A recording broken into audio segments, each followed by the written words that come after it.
All right. Good evening. I don't get to say that very often because usually the Right. show is in the morning, but today it's good evening. This is Jason Flame, host of the Mass Motivation Podcast. Guys, today is a special treat for me in a lot of ways because not only do I get to have another amazing guest to provide motivation, inspiration, and education, but I get to catch up with an old high school friend from way back when we graduated Newbury Park High School, 1992. Oof. So let me introduce our guest today. I'm very excited to welcome Jason Narvy, actor, scholar, and creative force to the show. Known to generations as Eugene Skullovitch from Mighty Morphin Power Rangers, Jason brings decades of on-screen experience spanning iconic TV, feature films, voice work, and games. Beyond Hollywood, he's earned a doctorate in theater studies, now serving as an assistant professor and department co-chair while producing award-winning films with Vox Rocket Studios. This conversation dives into legacy, reinvention, and what it takes to evolve as an artist across worlds. So, Jace, thanks for being on the show, man. Dude, thanks for having me, Jason. One of the many reasons why I didn't have a first name for 20 years. Everyone we went to school with was named Jason, wasn't it? It was Everybody. 1974. Jason was a popular name. It was very popular. I guess if we were women, we would have been Jennifer or Amy. Okay. All right. According to my mom, God, what was the name? She always told me what the name was, and now I can't remember it. But she told me she had a name for a girl, and I have two brothers. She wanted that same name for all three of us, but she ended up with three boys. So sorry, Mom. So, man, tell me you're in Pennsylvania now. Tell me what's going on. It's been, a long time. 34. What was 34 years? Oh, No. yeah, something like that. So, Since 92. Yeah, good God. So, my God, a lot of stuff, obviously. So I'm in Pennsylvania these days. I mean, obviously, I've been acting my whole life, but at some point I ran off and got myself a doctorate in theater studies. Well, and you get this. You're a martial artist, and you're also a coach, and you have your own dojo. At some point in your life, you're like, I want to teach this thing. If you care enough about something, you almost feel like a duty and a pull to do it. So that's kind of how I ended up in academia. And actually, like a lot of people, around 2020 during the pandemic, did a little bit of shift in a career. I was currently another department chair at another university in Chicago, and I was still acting. But that's when I pivoted and started making films with Vox Rocket Studios, because what else do you do when the world shuts down but open a movie studio? Right. And so I've been juggling those things ever since. That's the short version. Nice. Yeah. Well, funny. I started the podcast in 2020 because what else am I going to do? I got. Exactly. Not teaching classes in person at that time. We're doing a lot of Zoom classes, which was pretty crazy, doing martial arts on Zoom. But you get into different things, and hey, a lot of people talk about how it was the worst thing in the world. It wasn't an exciting time for a lot of people, including myself. But at the same time, like, hey, what are you going to do with it? Like, let's do something new. Let's pivot. Let's make something happen. So, and being involved in other areas, the online option gave us a whole new realm of things absolutely. to do. So, and I think it's kind of cool too, because I think for a lot of people it's an extremely productive time. I mean, don't get me wrong, no one would want to go through it again, right? But a lot of people kind of found ways to be constructive and have creativity, and it just so happened to coincide with the rise of digital media, or I should say mass market digital media that everybody could have in their house. Right. And I think it opened a lot of doors for people. Yeah, I think so too. So let's dive into a couple of these questions. We've talked about, you're known worldwide as Skull from Power Rangers, right? And this is right up my alley with the martial arts. Of course. When you look back now, what do you think that role ultimately taught you about storytelling, timing, and character work? Oh my God, that's a great question. I think the first thing that it taught me was that storytelling in some ways is timeless, And it sounds ridiculous to say that for something as cheesy as Power Rangers, and certainly for the characters Bulk and Skull, right? I mean, it was, stupidity. But we drew on all the stupidity that we watched in TV, right? Gilligan and Skipper, the Three Stooges, Laurel and Hardy, Fatty Arbuckle and Buster Keaton. We really were drawing on that old stuff. And believe it or not, when we started, Paulie, the guy who plays Bulk, Paul Schreier, very talented actor. He was in college at the time, and he was doing a Shakespeare play called Twelfth Night, and even that had a Bulk and Skull, Sir Toby Belch and Andrew Aguichi. So you find this idea that, look, there are certain things that will always resonate with people, almost like it's almost like I don't know, a primal thing or whatever. So idiots are forever. So your motto: heroes come and go, but idiots are forever. So there was that. I also learned that there's a real power just creatively to surround yourself with creative people. It makes the journey more enjoyable, but also more productive. You always have somebody that's better than you in the room. It'll make you better, and the two of you can kind of goad each other on. And it's funny because that cheesy kid show became the wellspring of so many things, right? Because that's also where I met Johnny Bosch, right? And that's a relationship that's been going on for 30 years. And what I found was that on the dramatic side of things, when I look at my reel, everything I did was with Johnny. Well, it's because we ended up living a couple blocks from each other in Northridge. And so anytime we had the day off, we'd get a little video camera, we'd come up with stuff, and we'd watch 1,000 martial arts films and like, hey, maybe we could do this and maybe we could do that. So this idea of you surround yourself with buddies. Yeah, these are going to be the people that are going to be your collaborators and co-conspirators and extra set of fingerprints. So there's that has a lot to do with storytelling, right? So that was huge and that was big. It is the thing, though, that also made me go to college at some point, because you realize storytelling is a very powerful thing, right? And Power Rangers, I think, it came at a time where people were really looking at children's television and saying, well, hang on for a second. We had, Howdy Doody, and that was lame, but kids liked it. And it was harmless. And then we had Sesame Street that probably taught us all how to read and write and all that stuff. And then Power Rangers comes around and kids start beating each other up on the field. And it's like, okay, so what stories are we telling? And as Power Rangers had this kind of it was huge on the martial arts, and a lot of my colleagues were really martial artists before they were actors. But that story wasn't always getting through to kids. But then again, can it ever? You take a 3-year-old and you show a bunch of violence, the kids are gonna be like, yeah, blow it up, man. Hey, Tom and Jerry had just as much violence as watching any other martial arts show, and right? That's what we said. That's what we said up and down. Actually, this is kind of funny. This is a tangent, but I'll say it anyway. We learned because there was controversy over it. We learned basically to have the kind of Nuremberg chant of, well, I was under orders. Like literally we learned to say, oh, well, we understand that kids can sometimes resort to violence, but we always try to teach that teamwork and collaboration, and violence is only a means to avoid further violence and confrontation. That's what we all learned how to say, right? So this is kind of funny. After our first season, we recast about half the Power Rangers, right? This is hilarious. We immediately flew to Australia to film the movie. And on Christmas Eve, because what else are we going to do on Christmas Eve? We were invited to do a radio show, a live radio broadcast. And Steve Cardenas was the brand new Red Ranger. He had never done any press. He'd been on the set for maybe a month. And so we dragged him along. And we went into this radio studio in Sydney, Australia. And anytime they'd ask us something like, so how was it to be on Power Rangers?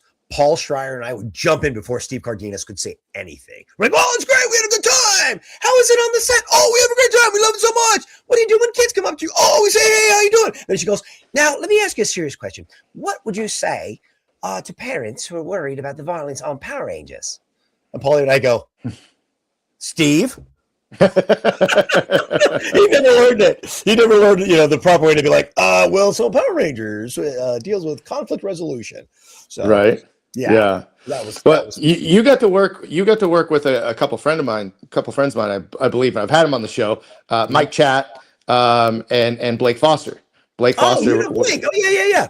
Blake was, born and raised martial arts in this area from a great instructor, Tom Bloom, Hmm. and so and I have contact with Blake every now and again. I had him on the podcast, got to talk to him about his experiences, and then Mike Chad, of course, who has gone on to do a million different things, Hmm. and then you had Steve, who was also. Who are some of the other memorable cast members that Hmm. were specifically martial artists that had the experience? A lot of them. So the first cast, people always ask, did they just have stunt people? And the answer is no. They got cast because of their physical abilities. But they weren't all martial artists. David Yost was a gymnast, and so was Amy Jo Johnson. And Austin knew some martial arts. In fact, I was just looking at some footage we did that first season. We did a live thing over at Universal Studios.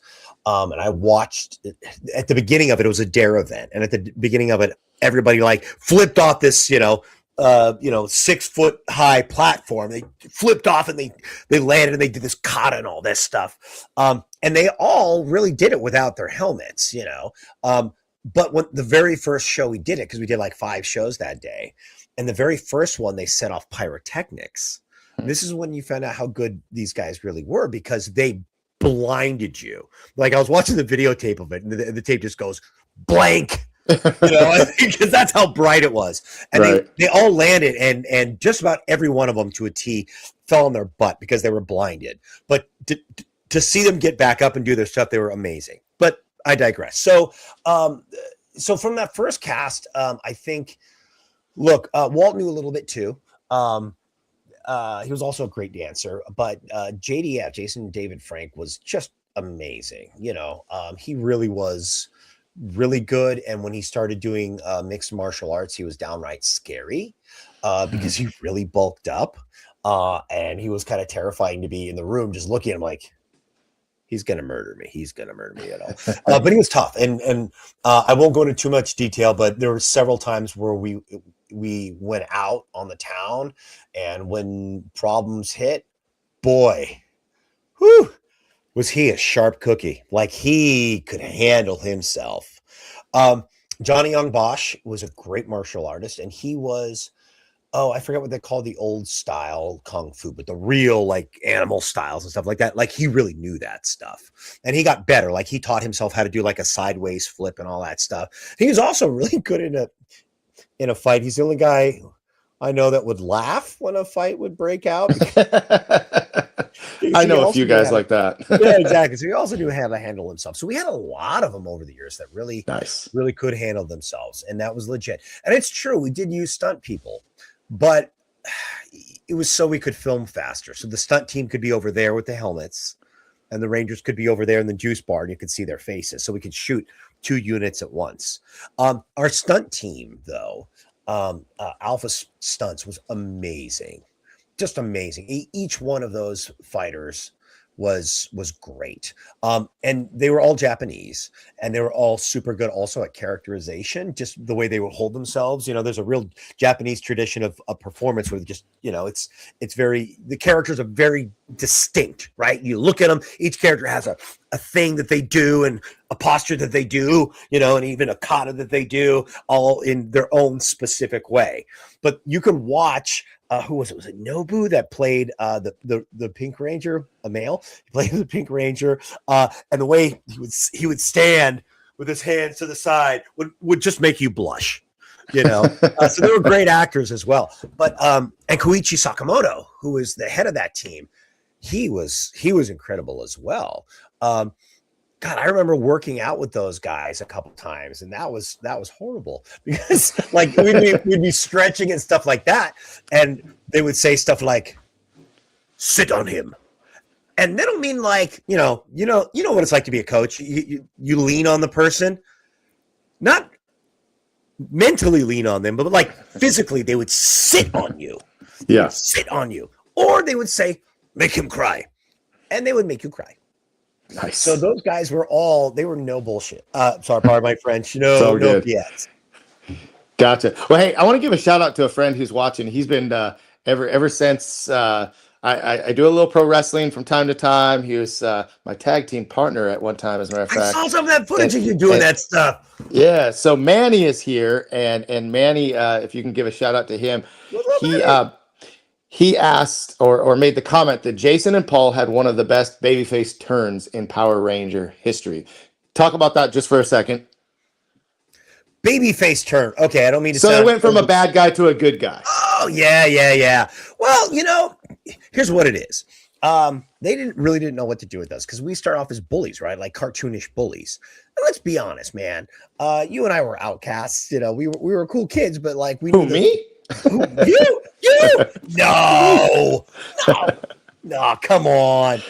But like the super popular kids are always the chiseled, good-looking guys, and the misfits were not the bullies. Bulk and Skull were the misfits. And so they decided that anytime Bulk and Skull got beat up, it started feeling more and more like abuse rather than the Power Rangers defending themselves against bullies. So that was part of that babyface turn, so to speak, is that they're like, well, they should be lovable idiots rather than malicious idiots. And also, if we were malicious idiots, that plot line would have ended really fast because, in the first season, they wanted to show that that the Power Rangers could kick butt, in the intergalactic grid, right? But they also wanted to show that they were teenagers that could kick butt on the school against bullies. Well, the way Bulk and Skull were written, we were only in about 4 or 5 episodes originally. But when Paulie and I took it over, knowing that we were expendable, we decided to make ourselves not expendable, and they said, Chaim Saban said, these guys are morons. I want to put them in every show because they needed comedy, right? And They couldn't have us bad guys to keep that comedy. I think that's one of the reasons why we took that good guy turn.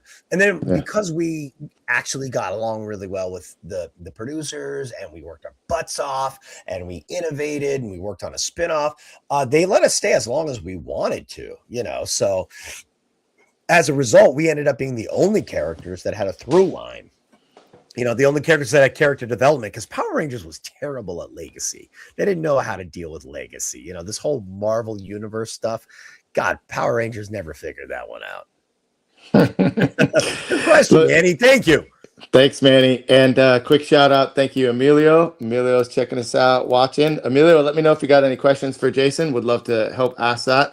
And let's see, what else did Manny say? Manny said 1 PMC Power. What is it? What is PMC? Power Morphicon. Power Morphicon. There we go. Okay, gotcha. You charged at me from the stage and I picked you up and airplane spinned you during a panel, one of his favorite moments. Yeah. I don't know if you remember this moment, but that sounds like a Manny thing to do. Well done, Manny. Well done, my friend.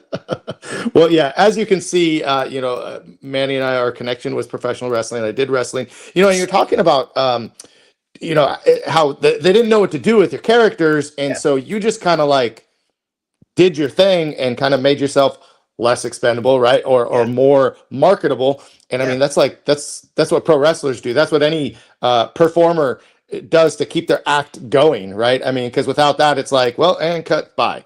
It's like, well, how do I stay engaged? So with that, acting on a long running series, it can be a grind that most people never even see. What was the real behind the scenes reality of filming hundreds of episodes over nearly 2 decades?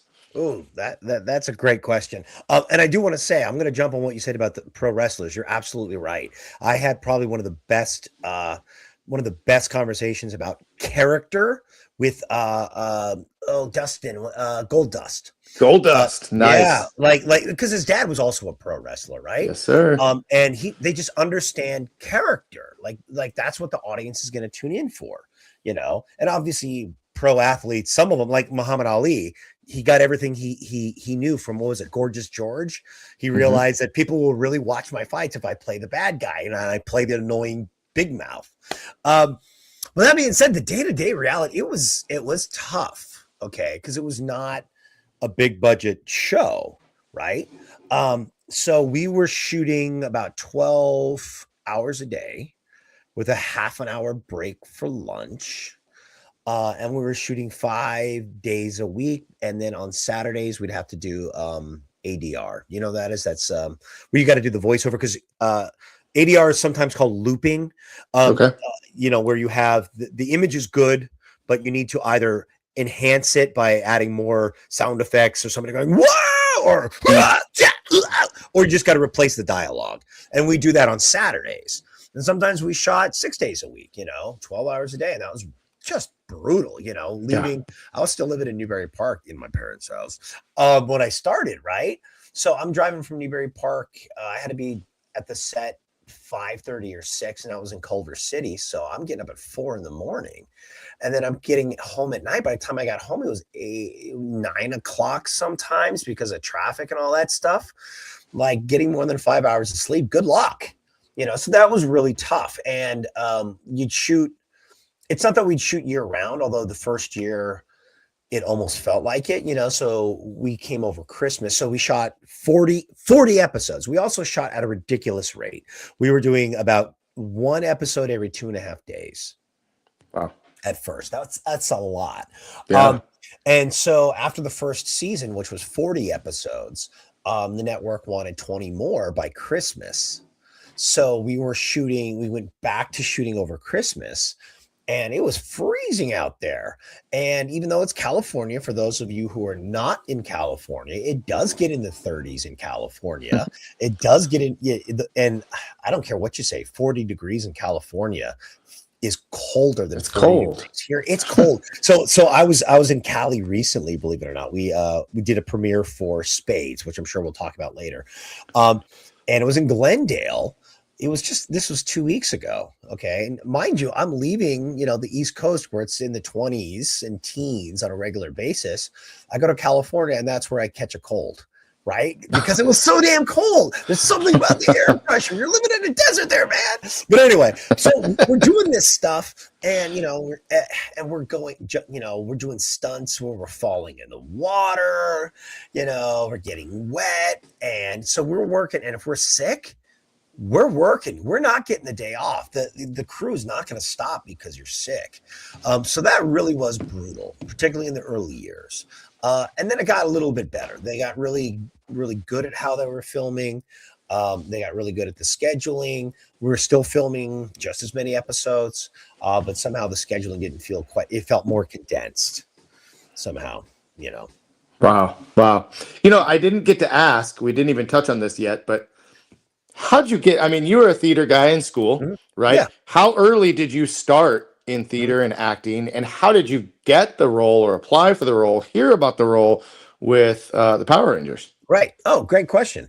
I started my freshman year of high school. Okay. I don't know if you remember this or not, because I think I really got to know you really well in junior high, but really high school, I think, is when we started being in the same circle of friends. I got kicked out of junior high. So I was you know this. I was a troublemaker, right? So I needed some place where I could put my energy, and or go someplace that I could leave the house when I was grounded. Yeah. So I started taking theater classes. My sister had done it, and so I thought, well, what the hell? And what I found was actually pretty cool because it wasn't just the fact that I could get out of the house, or that a geek like me could meet girls or anything like that, but you get to have a voice.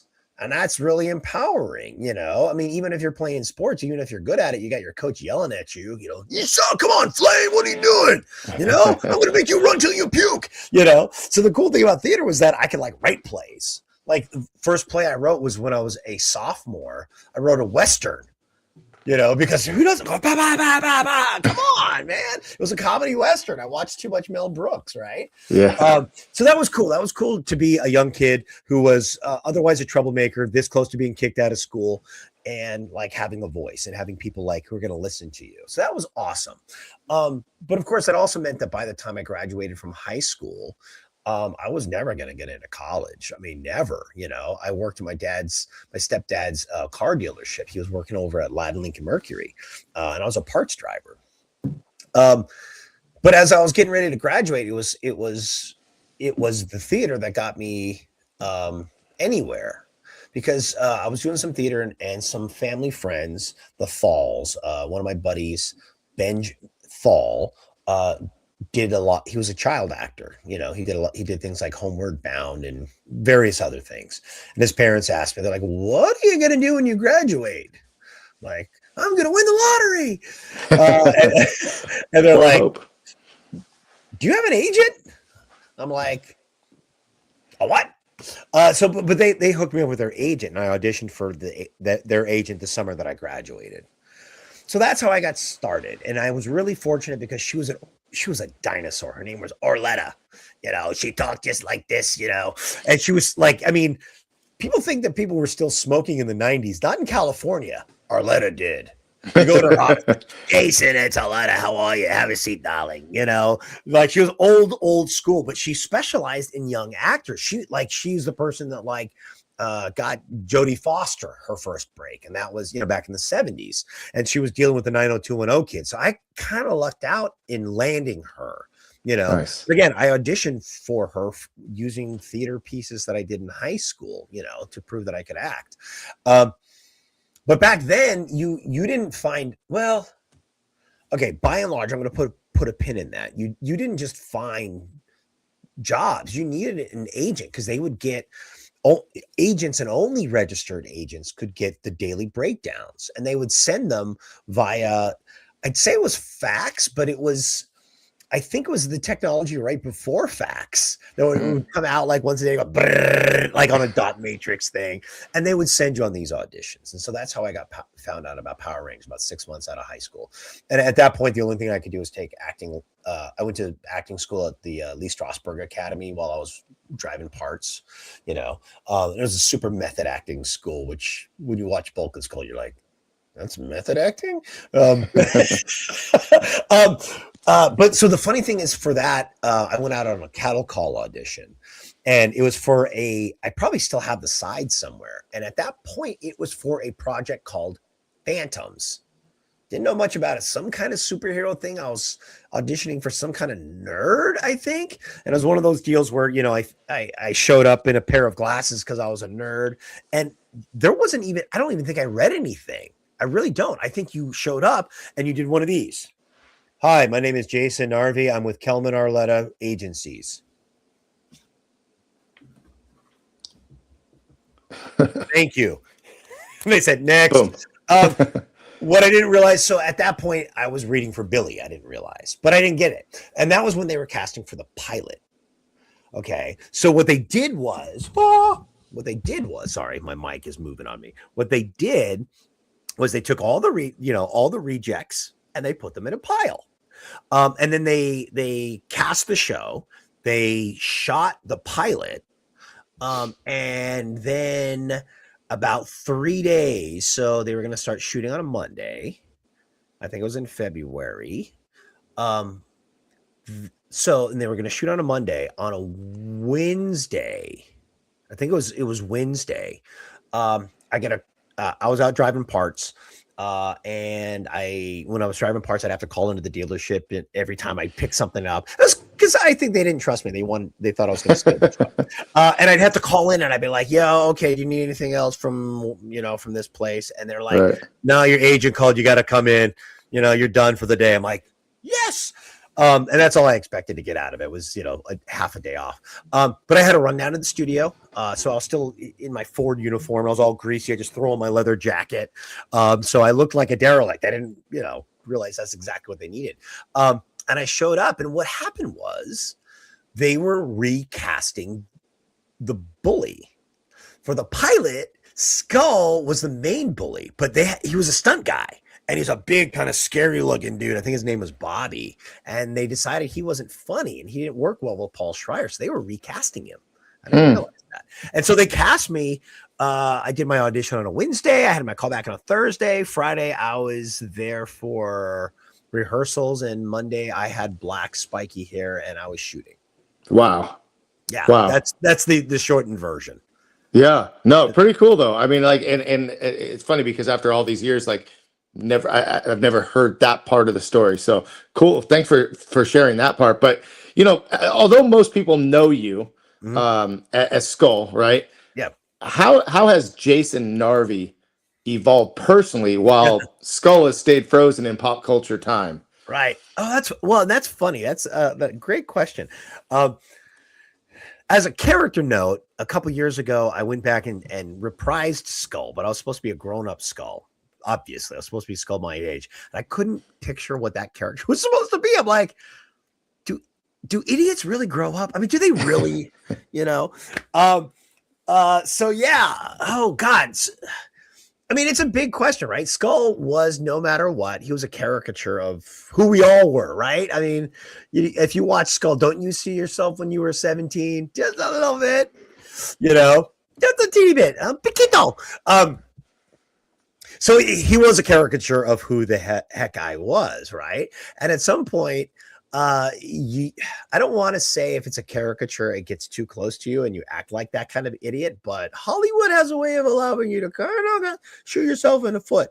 And it really made me kind of step back, actually, and be like, you don't want to be that guy. You don't want to be that guy. And some of it did have to do that whole thing that we're talking about, storytelling. What are the stories you're telling? Why did you get into acting? What did acting do for you? It got you out of trouble and it gave you stories and things to believe in. And it gave you self-confidence and it gave you all these things. Is that what you're doing with Skull? And the answer was no. So I ran away. I ran away as far as I could, which was at that point, I wanted to go to college. I quit the show to go to college, and that is the truth. I was going to try to do night school, and it was not going to work with the shoot schedule. So I had to really bite the bullet, become unemployed, and live the life of a poor college student. And I went.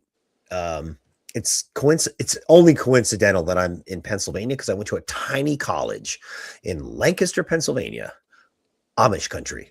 The 10th oldest school in America, called Franklin and Marshall College. And this is true. This is a true story. This is how old this place is.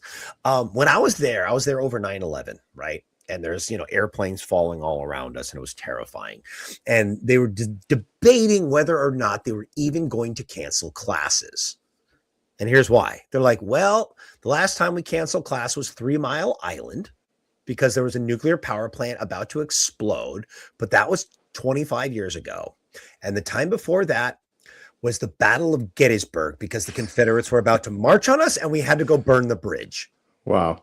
So if you think you're going home, you may want to think twice. So anyway, so there I am in Amish country in this ancient old college, just kind of reinventing myself, and that's where I realized that the best synthesis was in higher ed, because it was something that I firmly believed in, that you could still be a misfit, that encouraged you to be a misfit, that helped build young people, but not mold them into a particular mold, but to be the best version of themselves. Right. Yeah.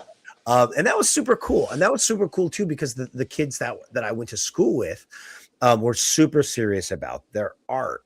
Right.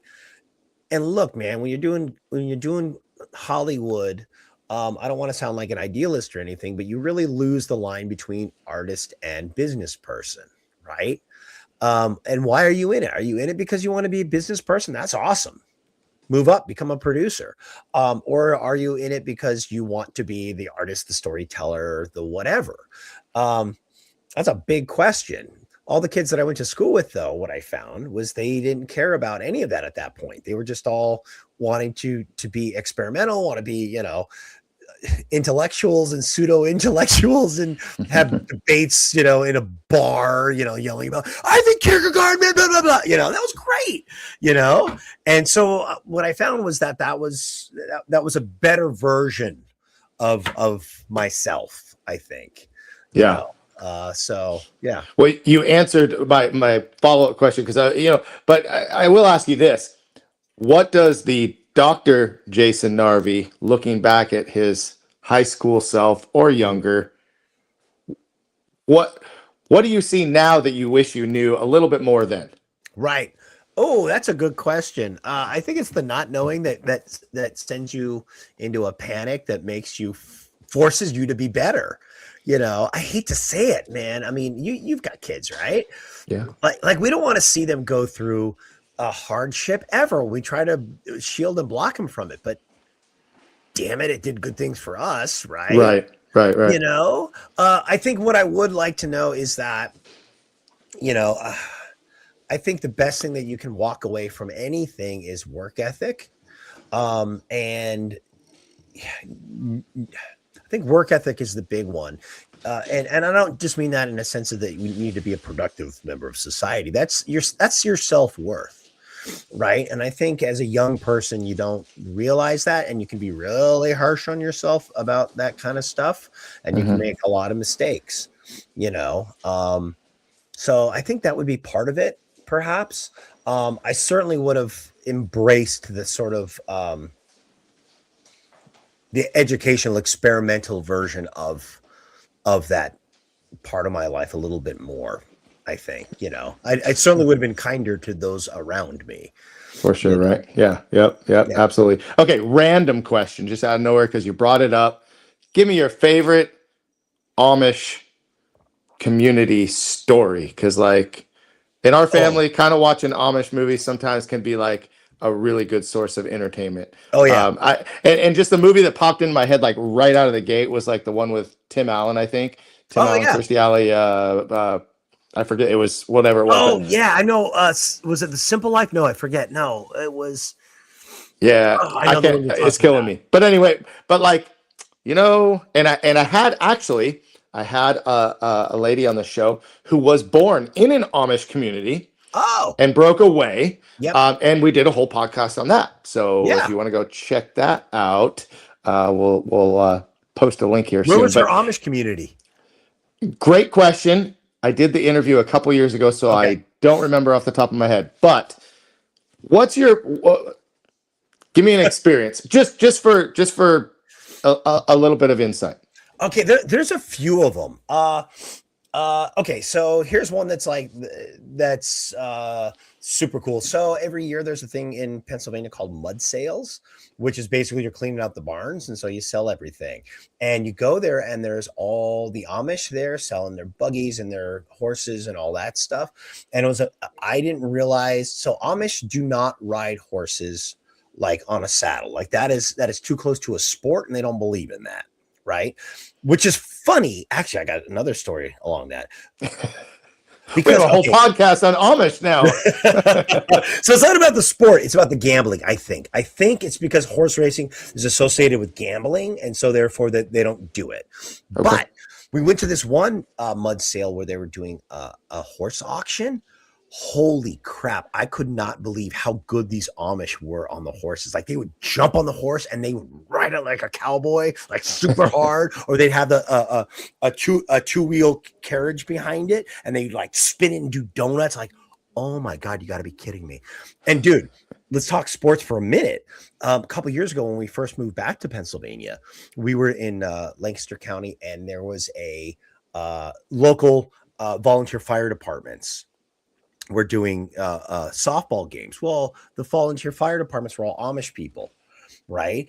And one team had uniforms, which was really interesting to see an Amish uniform because, it had numbers and stuff. And they didn't try to make it look old-timey, but it certainly didn't look like modern uniforms. I have never seen better ball players in my life. Really? They were so good because the only thing you can do is play baseball and volleyball. Those are huge. But so here's a funny story though.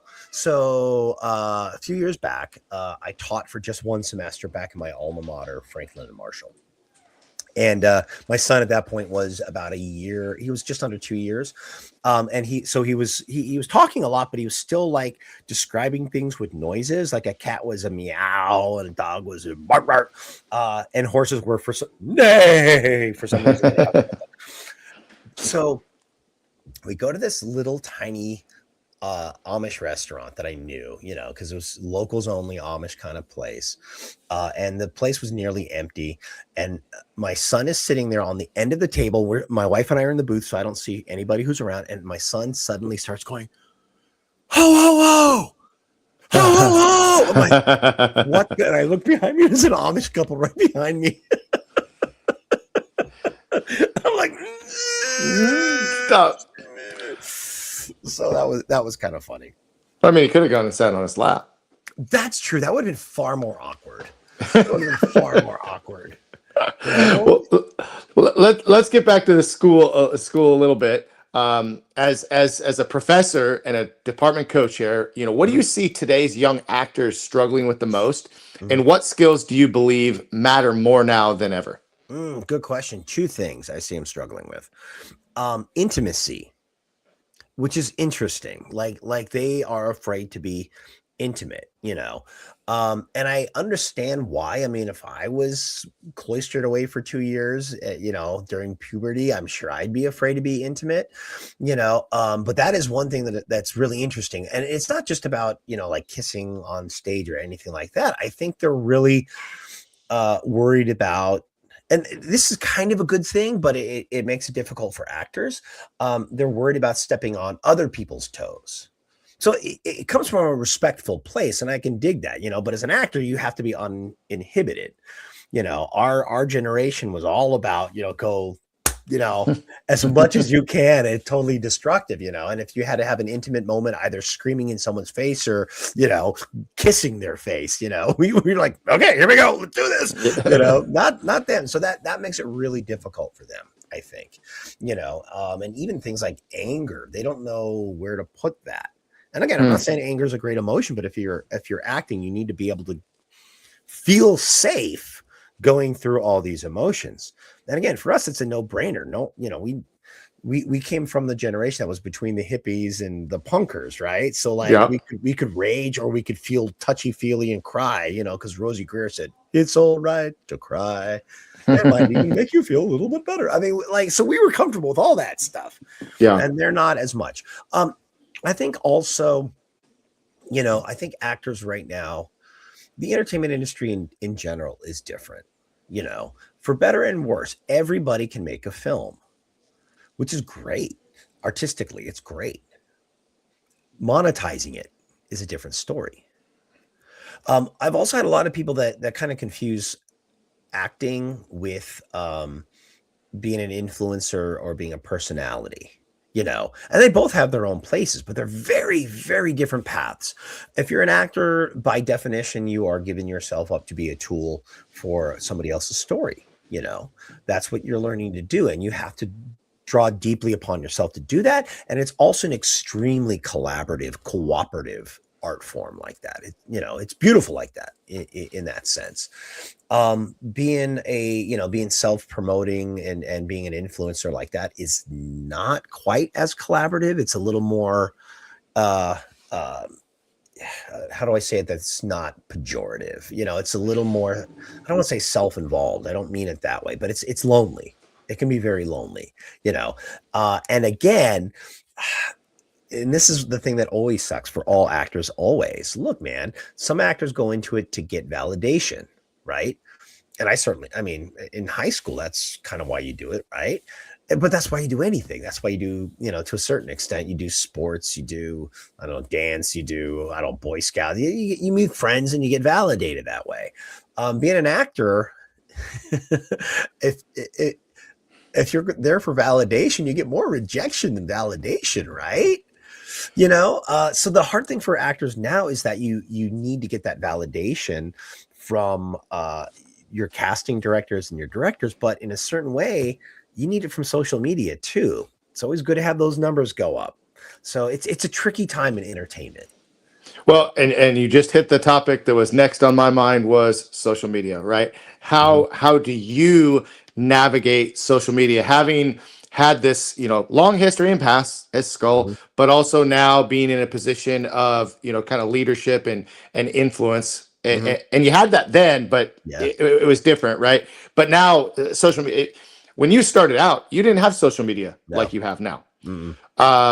So tell me how social media has helped you to do what you do better, and what have been some of the challenges that have come along with it?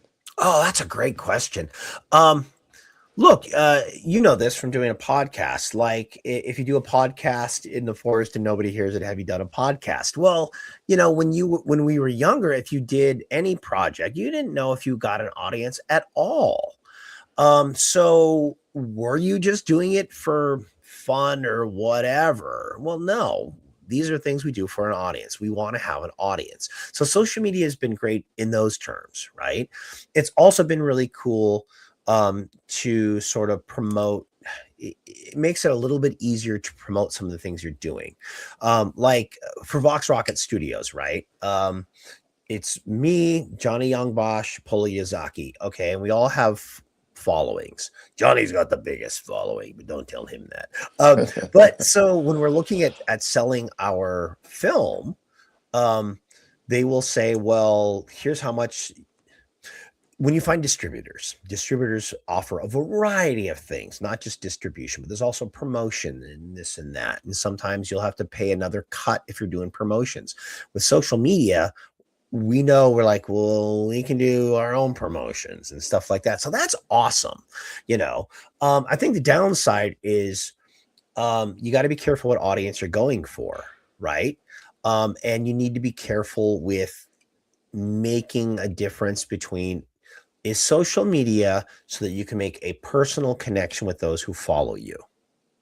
Or is it just to promote the things you are and you're not putting too much of yourself? And it can't be, what I have found is it can't be all one or the other. People follow you because they want to make a connection. That's why it's called social media, right? And that's a hard balance to get, particularly when life is so busy. As you know, I mean, you and I were throwing emails back and forth, just trying to set up a time. Yeah. Right. I mean, I'm between Comic-Cons and acting gigs and family and the university and directing for the university and chair of the university. I don't have time to be doing social media, but social media is our job now, isn't it? It's the thing that we have to do, and we can't do it wrong because someone will grab it and be like, how dare you say this? Mm-hmm. And of course, what you can say and should say in entertainment is different than what you can and should say in academia. So if you've got two different lives, you're like, how do I get the most impact in both those spheres? That's a tricky balance. And I am not going to claim to be good at those. Yeah. So social media has changed just the dynamic of society in general, yeah. But to be someone who's already in a pretty big spotlight, it just makes it that much more challenging. How about for you? Because I mean, you've got your podcast, you've got your wrestling, you've got your dojo, you've got how do you navigate that? Because those are also vastly different things. I mean, obviously there's crossover, but they are very different. Yeah. So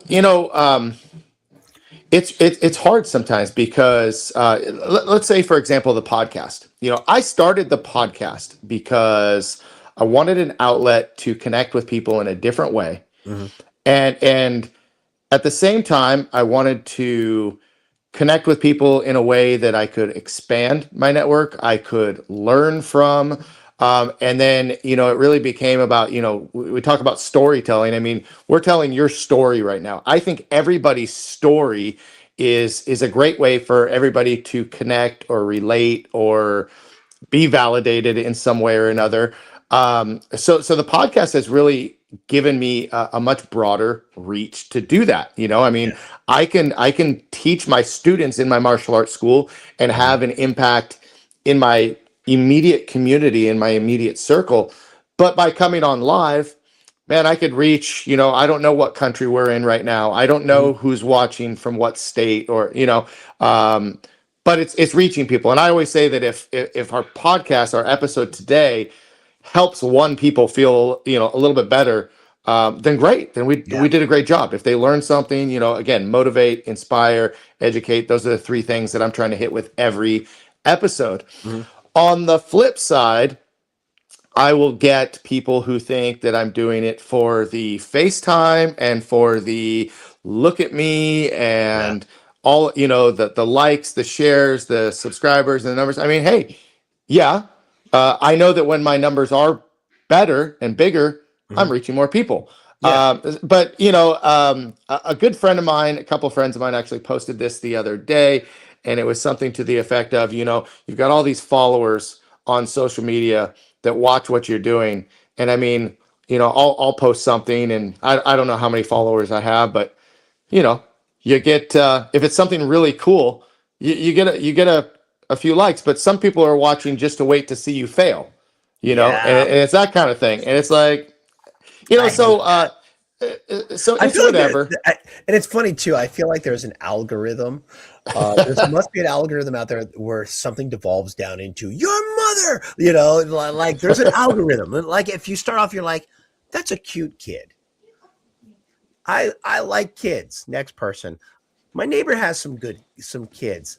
I can't have kids. How dare you throw it in my face that you have kids? Your mother's old, you know. I mean, like Yeah, there's an 100. algorithm out there that It's crazy. but it's gonna happen at some point. It's gonna devolve always to your mother. Listen, and somebody's going to have something to say about us talking about the Amish community Oh after we yeah. do this interview. Oh, they're coming. Oh yeah. Yes. Goldfish is after me. Here's Manny again. He's still watching. He wanted to ask you this question. As an actor, how do you feel about writers forced to write for double screen viewers, that they have to dumb down, I guess, scripts because people aren't paying attention to the actual show? Talk about that a little bit, if you can answer that. It's not something I know it's out there, but I haven't had to deal with it quite as much. I think, I'm guessing we're talking about people who are trying to split their attention between various events and medium, right? Um, I haven't pandered to that yet. I know people do it, but that's their choice. I don't know how to address it. I don't feel it's something that I want to. I don't think that's a healthy way to go about life. So I don't. I also give credit to people that people are much smarter than they give themselves credit for, and certainly smarter sometimes than the media gives them credit for. And so I cater to the highest common denominator, not the lowest. And that sounds very highfalutin and froofy, but it's not, because I think the highest common denominator is pretty much anybody that wants to sit down and watch a film, for crying out loud. People have those attention spans. And it's true, they will atrophy, but I do think people still kind of crave it. I think anybody that's really stuck in their thing, or like splitting their attention between different things, at some point will back away. Maybe I'm wrong. I mean, addiction is addiction, right? But I would think at some point people stick away, and everybody knows, okay, I did too much of that. That was a little too much. I mean, come on, man. You can love whiskey all you want, but having a big gulp size of it, you're like, okay, that was too much whiskey. Right, right. It's no different. Totally. Yeah. No, I catch myself, it's so bad. Sometimes my wife and I'll be, we watch a certain show at home, right? And we're into it. We look forward to watching to whatever show that might be, coming on. Lately it's the Rookie, or my wife was watching Bridgerton tonight. And but I'll find myself sitting on the couch too, and I'm like, I'm watching a movie or I'm watching TV, and I'm also on my phone scrolling social media. Or she's like, what are you watching over there? I'm like, oh, I guess I'm like, I don't know. I lost attention for a second. It happens. But and I had a meeting this morning, a little bit of an aside, but on the same track. I'm doing something called the Ventura County Leadership Academy, and it takes us to different locations. Today's discussion and topic was on education, and one of the biggest problems they said that kids are facing now is the amount of screen time they have. And with that, they were talking about how they provide every student with a laptop.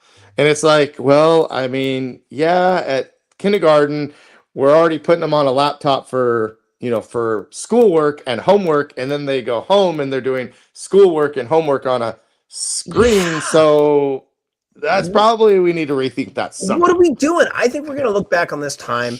We're going to look at technology, kind of like people look at, I don't know, tobacco in the 80s. Like, what are we doing? Why? We're recommending cigarettes, and it's going to be the same thing. But dude, you preach, brother, preach. I mean, they've been saying forever the worst possible thing for kids is electronics. Not all electronics, but I should say, media, mass media, we know the kind of electronics we're talking about. And part of it, I think this feels to me kind of like poverty mentality. Like, I know why they needed the laptops and stuff during the pandemic, but now I feel like school districts are like, well, we have all these laptops. It would be a waste not to use them. I mean, that's like, well, we have these leftovers. I don't even like them, but I'm going to eat them anyway because it would be a waste of food if not. That's how it feels to me. Yeah. And our kids are paying the price for it. I just heard recently that for boys in particular, reading scores are for I think elementary school kids, like their reading comprehension are like down like ridiculously. That's because they're all on video games and social media and all that stuff. And it's tough now. We really are caught because the other thing they say is, well, the problem is now they're using video games to socialize. Mm-hmm. And socializing is a good thing. So what do you do? Yeah. I mean, listen, when we were kids, I mean, I had an Atari, Nintendo, whatever, like, playing video games, like that was our screen time. But now, like you said, it's taking it to a whole new level. Like I'll go home and, well, not me, but like, my kids might go home and play a video game that they can link up with someone else at their house, and they're playing the video. They don't even have to be there together to socialize. It's like, we're just, and now again, social media, that's social, but like, how many times do you see two kids sitting next to each other, texting each other? You know what I mean? Or it's like, it's wild. My God. Watching my kid, like hang out with buddies and they're all like on their phones. It's like, seriously, like, I think 20 years ago, I would have thought I was a terrible parent because my one of the kids around the corner showed up at our house, and it was like, I'm exaggerating, but it was like 7:00 on a Sunday, and it was snowing, and he's like, hey, you want to go out sledding? And I'm like, yes, he does. Go. Yeah, get out. Years ago, you'd be like, no, it's 7:00. You got to go to school in the morning. It's 2 degrees outside. You're going to die. It's like, no, I think he should. He might die. It'd be great for him. It'd be really good for him. Really character building. The other, what, actually, here's the other thing that I kind of really kind of mourn for kids, which is television. And here's why. Think of the amount of crap we would have to watch before something good was on. And that being said, we were exposed to a lot of stuff that we otherwise wouldn't, when you can just pick and choose what you're going to watch. And I'm talking everything from like old movies to documentaries. And I don't care how boring they were to us, they were on, so we watched them. And so like you ask kids today to, describe somebody that was, I mean, you like, we all watched I Love Lucy. I Love Lucy was 50 years old or whatever when we were kids. Okay, maybe not that old. You're pretty old. But it was a 30-year-old show. Kids won't watch a 30-year-old show now because they're not going to come across it. They won't know, I don't want to say that, the Beatles are classic, or, I Love Lucy is, the American Shakespeare or anything, but there's some merit to those things, and our kids will never see it. They just watch whatever they want when they want. It's like, oh man. Well, and I can go down this rabbit hole because you put on Netflix and it's like seen it. Oh my gosh, I have so much seen it. It's just so bad. All right, I got 2 questions left. One is going to be my last question for you, but one is for someone who's watching, and I want to make sure I put this up there. So to both Jasons, what does the horizon look like for your projects in 2026, and what impacts are you looking to make the most? I'll answer first real quick because I want to give you more time. My projects in 2026, I continue with this podcast in particular to have a guest every single week. I've got it booked out for the next several months and look to continue that and bringing on new amazing guests. So if you have someone who you'd like to see on the show, have them connect with me, and I would love to help them tell their story. And what impacts I'm looking to make most is to just keep inspiring, keep motivating, and keep educating people through this podcast. As far as my martial arts school, Jace, this is one of the things that I've done in my life that God was looking down on me very early in life and showed me my gifts early on. And amazing. I will never, ever retire from teaching martial arts? By the way, I haven't retired from professional wrestling either, for anybody wanting to know. But I could never retire from teaching martial arts because I absolutely love the impact and the leadership that it teaches people. So those are my goals coming up. How about you, Jace? What do you got in the works for 2026? Okay, so I'll start off with the stuff we're doing for Vox Rockets, Spade. So we're super proud of that because it's an indie film from our company. Johnny wrote it, directed it. I got to star in it, which was great. Love working with the guy. We're super proud of it. It took a couple years to actually get it done and finished. And on a larger scope, talk about the rest of the world. Indie filmmaking is where it's at. I believe feature-length stories are important, and look, man, the one we got is an action thriller, super entertaining, lots of, fights and, blood and guts. Okay. But great characters too. So I love the idea of watching kind of film evolving and becoming something that is accessible, but it's still out there. And I want to see that continue. So I'm super excited for that. Kind of the same way that you were talking about, though, your martial arts school. I'm super excited, for the work that I'm doing at East Stroudsburg University right now. I'm directing, what am I directing at the moment? Directing Into the Woods. I just like you, I found my passion early in my career, and I am a junkie for good acting.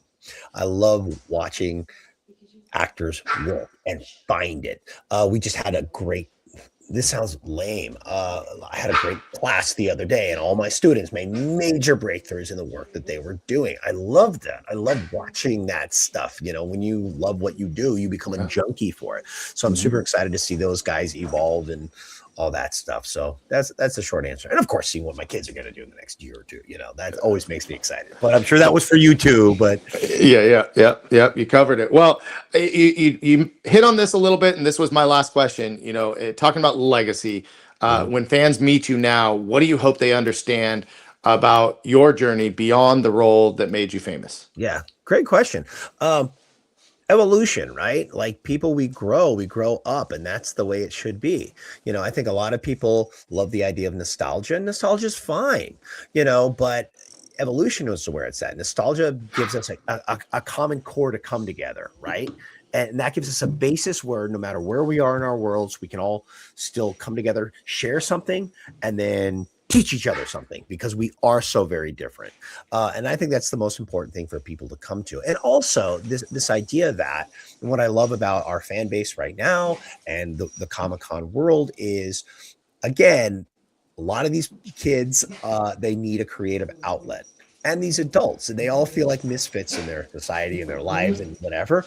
But this gives them a sense of escapism and a sense of belonging. And it builds upon the best of things, which is a common love for something, common love for maybe one another, or just storytelling, or just martial arts.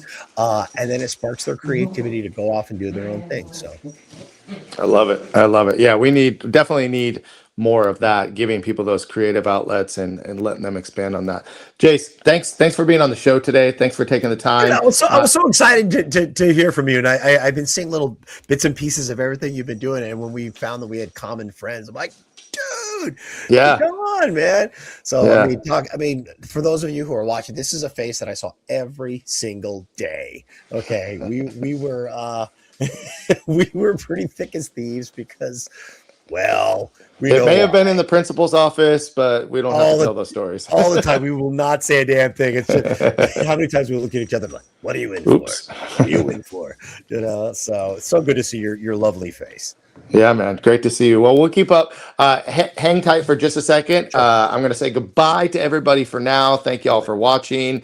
Catch you on the next edition of Master Motivation next week with Kim Simons. She's going to talk about her book and her writing experience. I'm excited to have her on the show. After that, I'm going to have Art Camacho, and then I've got Mike Cramp. Got a lot of cool guests coming up. So guys, stay tuned. Make sure to go to YouTube and subscribe to Master Motivation Podcast. Enjoy your weekend, and we will talk to you guys real soon. Thanks. See you guys. Thanks for watching.